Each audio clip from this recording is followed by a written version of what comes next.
Assalamualaikum warahmatullahi wabarakatuh. Alhamdulillah kita bisa bertemu lagi di video pembelajaran kedua mata pelajaran geografi untuk kelas 10 IPS. Ya, sebelum kita mulai belajar kita hari ini, mari sama-sama kita baca basmalah. Bismillahirrahmanirrahim. Mudah-mudahan Allah memberikan kemudahan untuk kalian dalam menyerap ilmu yang akan Ibu sampaikan. Nah, untuk pembelajaran kita hari ini, di dalam video ini kita akan melanjutkan materi masih tentang dasar-dasar ilmu geografi, ya. Setelah kita kemarin mempelajari mengenai pengertian geografi menurut ahlinya dan aspek-aspek geografi, mari kita lanjut ke materi berikutnya, yaitu bagian ketiga mengenai 10 konsep esensial geografi. Apa sih sebetulnya konsep esensial geografi? Nah, konsep esensial geografi ini sendiri mempunyai arti konsep yang penting yang perlu kalian pahami dalam mempelajari ilmu geografi. Ini berguna untuk mencirikan atau memberikan corak pada fenomena-fenomena yang nantinya akan kita bahas dalam ilmu geografi. Nah, yang pertama ada mengenai konsep lokasi. Lokasi sendiri ini dalam ilmu geografi dibagi menjadi dua, yaitu adalah lokasi relatif dan lokasi absolut. Yang pertama, lokasi absolut. Lokasi absolut ini adalah lokasi yang sudah memiliki posisi yang pasti.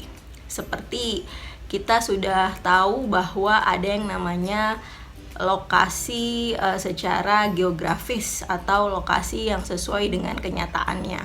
Itu adalah lokasi-lokasi yang absolut yang tidak bisa diubah, ya. Dan lokasi relatif itu adalah lokasi yang masih belum selamanya tetap, masih bisa berubah. Contohnya dalam aplikasi kehidupan sehari-hari. Misalnya ada Ibu Sri, ya, misalnya ada seseorang bernama Ibu Sri mempunyai sebuah rumah. Nah, rumahnya ini berada di jalan, misalnya nama jalannya itu Jalan Mawar 3. Nah, Jalan Mawar 3 ini merupakan lokasi yang absolut yang akan selalu di situ lokasinya gitu, Jalan Mawar 3 ini. Sementara kalau kita berbicara mengenai lokasi relatif, maka rumah Bu Sri ini, kalau lokasi relatifnya misalnya bersebelahan dengan Bapak Tono dan Bapak Doni misalnya gitu ya. Sewaktu-waktu Bapak Doni ini pindah, maka rumah Ibu Sri tidak lagi bersebelahan dengan Bapak Doni. Jadi itu adalah yang merupakan yang namanya lokasi relatif, bisa sewaktu-waktu berubah.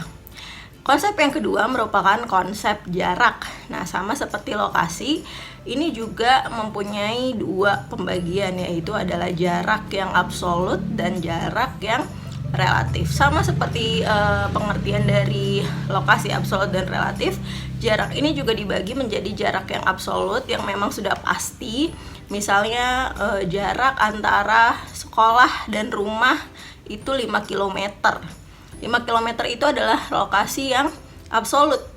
Sementara ketika kita berbicara mengenai jarak yang relatif, itu kita berbicara mengenai jauh, dekat, karena relatif antara satu orang dengan orang yang lain mempunyai kategori jarak yang jauh atau jarak yang dekat, seperti itu. Yang ketiga ada konsep keterjangkauan. Keterjangkauan ini tidak selalu mengenai jarak, namun mengenai kondisi untuk mencapai suatu tempat, ya. Jadi misal ada suatu tempat yang konsep keterjangkauannya itu mudah, berarti kita bisa melihat bahwa di situ fasilitas penunjangnya mudah untuk didapatkan, maka lokasi tersebut keterjangkau. Atau kalau misalkan di daerah terpencil karena tidak ada fasilitas, tidak ada sarana dan prasarana, sehingga menjadi daerah yang terpencil karena fasilitas tersebut tidak ada, maka keterjangkauannya itu dinamakan sulit dijangkau. gitu.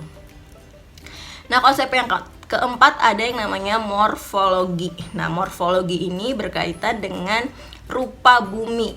Kita tahu bahwa permukaan bumi itu tidak rata, ya, tidak sama semua ketinggiannya. Ada yang bagian dari dataran rendah, ada yang bagian dari dataran tinggi, ada yang pegunungan, ya, bahkan ada yang perairan, ada yang daratan gitu. Sangat beragam. Nah, morfologi ini merupakan perwujudan bentuk daratan muka bumi, ya. Jadi bagaimana bisa terbentuk, bagaimana nama-namanya, bentuk-bentuknya itu dibahas dalam konsep morfologi. Nah, konsep yang kelima ada konsep aglomerasi. Nah, aglomerasi ini adalah kecenderungan persebaran penduduk yang bersifat mengelompok. Biasanya ini adalah suatu fenomena yang terjadi pada manusia. Biasanya wilayah-wilayah itu terbentuk secara kelompok-kelompok. Misalnya ada suatu sumber mata air, maka mau tidak mau akan banyak pemukiman yang muncul di sana, yang akhirnya terbentuk aglomerasi wilayah penduduk yang tinggal di sana. Yang keenam ada konsep nilai guna. Nah, nilai guna ini adalah suatu fenomena di muka bumi yang bersifat relatif. Nah, nilai guna ini bisa dikatakan sebagai nilai suatu wilayah untuk manusia gitu ya. Nilai guna ini juga relatif sifatnya. Satu orang dengan orang yang lain mempunyai pandangan yang berbeda-beda terhadap nilai guna ini. Jadi misalkan seseorang yang tinggal di pantai, dia akan melihat pantai itu adalah sesuatu wilayah yang tidak ada nilainya, tidak ada gunanya, karena setiap hari dia tinggal di sana, dia menghabiskan waktu di sana. Tetapi ketika orang kota yang melihat wilayah pantai, nilai gunanya akan berbeda. Nilai gunanya akan menjadi tempat rekreasi, tempat untuk berwisata, dan lain sebagainya. Itulah yang disebut sebagai konsep nilai guna. Dan yang ketujuh ada pola. Nah, pola ini ternyata geografi mempelajari pola-pola bentuk dan persebaran fenomena di permukaan bumi. Ini mungkin ada kaitannya dengan aglomerasi tadi ya. Bagaimana akhirnya terbentuk suatu pola, sesuatu yang bisa kita lihat terjadi secara mengelompok, kemudian membuat sebuah pola bentuk, dan itu sifatnya tersebar di permukaan bumi. Dan yang ke-8 ada diferensiasi area. Nah, diferensiasi area ini adalah setiap wilayah memiliki ciri sendiri yang menyebabkan perbedaan di permukaan bumi. Nah, di wilayah-wilayah bumi ini kan mempunyai sumber daya, mempunyai potensi masing-masing satu dengan yang lainnya berbeda, sehingga setiap wilayah itu mempunyai potensi yang berbeda satu dengan yang lain ya. Yang ke-9 ada interaksi atau interdependensi. Ini kaitannya dengan tadi perbedaan diferensiasi area, sehingga menyebabkan adanya saling pengaruh satu daerah dengan daerah yang lain. Misalkan bagaimana wilayah pantai yang tidak bisa menghasilkan sayur mayur akhirnya saling berinteraksi dengan penduduk-penduduk yang ada di wilayah pegunungan yang bisa menghasilkan sayur. Mereka saling bertukar sumber daya alam. Nah, ini adalah yang disebut sebagai interaksi atau interdependensi wilayah. Dan yang ke-10 ada keterkaitan ruang. Nah, ini derajat keterkaitan persebaran suatu fenomena dengan fenomena lain di suatu tempat dan ruangan. Jadi bagaimana akhirnya terbentuk suatu keterkaitan yang disusun atas unsur-unsur ya, yang menyebabkan adanya keterkaitan, adanya saling membutuhkan satu ruang dengan ruang yang lain.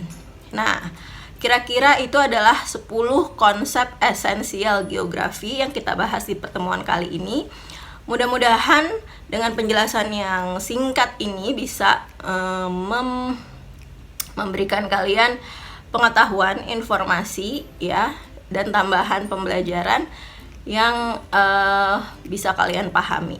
Berikutnya ya, untuk tugas yang kedua di video belajar ini, silahkan kalian lihat di kolom deskripsi. Ada file yang harus kalian download dan kalian kerjakan. Ikuti instruksinya sesuai dengan yang ditulis. Mudah-mudahan semuanya bisa memahami. Jika ada yang ingin ditanyakan, silahkan hubungi ibu melalui chat WhatsApp ya. Dan jangan lupa sertakan nama dan kelas. Kalau tidak ada pertanyaan, alhamdulillah berarti sudah memahami semua dengan baik. Dan terima kasih kalian sudah meluangkan waktu kalian selama 10 menit untuk menonton video ini sampai selesai dan memanfaatkan kuota kalian dengan baik. Kita tutup pembelajaran ini dengan hamdalah, alhamdulillahirobbilalamin. Assalamualaikum warahmatullahi wabarakatuh.